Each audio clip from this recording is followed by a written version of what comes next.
Hello everyone, welcome back to school. Okay, first day of school, then look at the environment.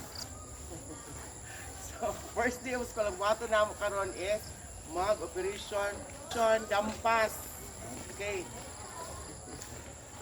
So, subdan ato kay tanawa, look at it.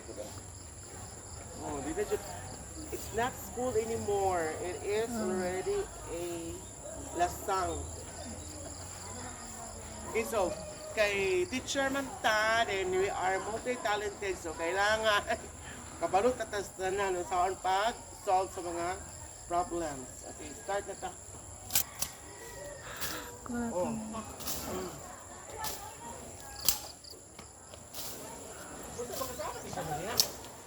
Yes, ma'am. Makasamad man, ma'am.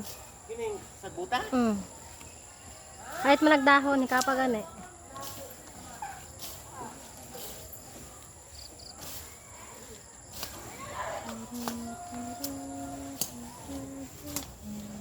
So dapat kabalot ka mo dampas kay tinuok ko.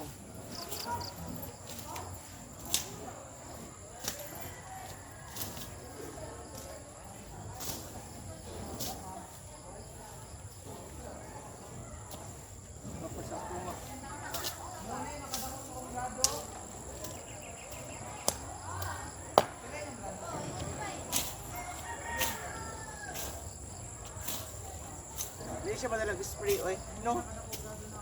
Dahil kayo mo turok. Ting ulan man gud, ma'am. Sino man mag-ulan? Sige ra gyud, murag